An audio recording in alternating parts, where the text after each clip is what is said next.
and this is our project.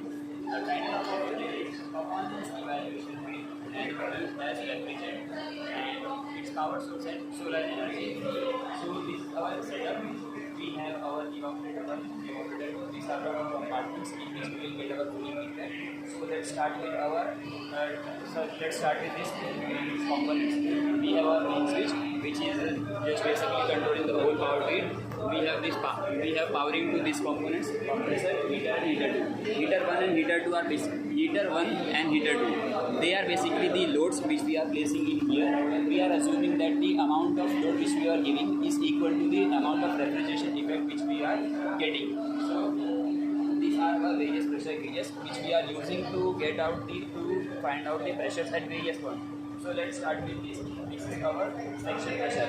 It starts with that. It is the pressure at 0.5. Okay. In our loop, this is our section pressure 1, which is for section at pressure at 0.6. This one is our discharge pressure after compressor.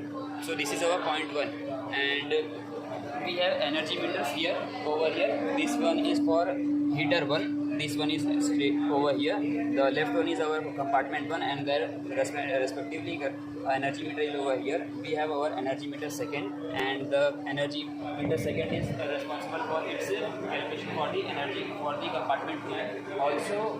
Also over here we have our ammeter and voltmeters to check out the values which we are. Let me show that.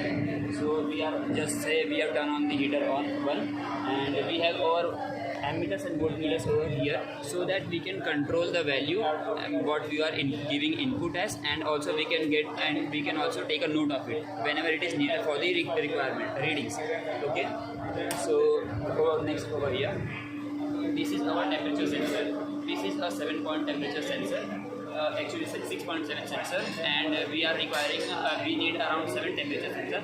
So one additional one is being fitted over here. This one is the additional one which we cannot accommodate in this side. So these are the various temperatures from our loop. The first one is after compressor. The second one which we are getting is after condenser. The third one is after expansion for compartment 1. Okay. The fourth one is after evaporation of compartment 1.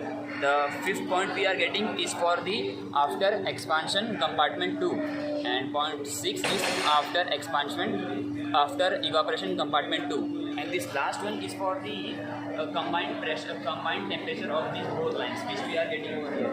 If you come here, you can see this is our rough circuit diagram we have shown over here. Our compressor, this is our output line P1 T1 giving. We have our condenser, and this temperature points P2 and T2.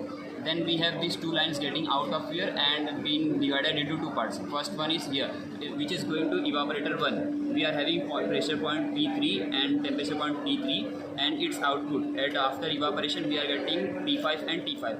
And same as is same over here, we are having points P4 and T4 for the evaporator expansion coil of the evaporator 2, and this is points P6 and T6 for the expansion coil of evaporator 2. And once we have this combined cycle, we are getting our temperature point P7 and T7, which is our suction line in the circuit. And now let's talk about what is nano refrigerant. We have the base of our project is from nanofluid. We have prepared nanofluid by using metal nanoparticles of aluminum oxide, and we have mixed it with POE oil in a certain proportion of 0.1 mass fraction, in which we have used 0.304 gram Pascal.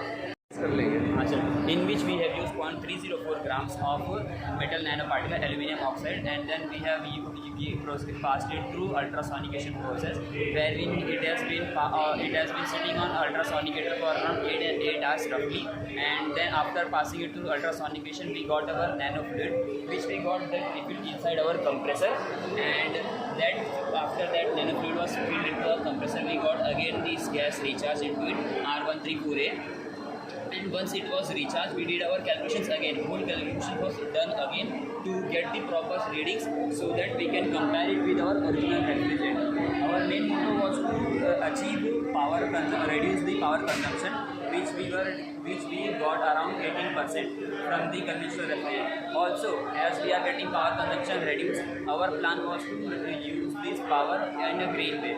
So we thought our power source as solar energy, because the main motto of us using solar energy is that considering this modularity, because during this COVID pandemic you might have noted that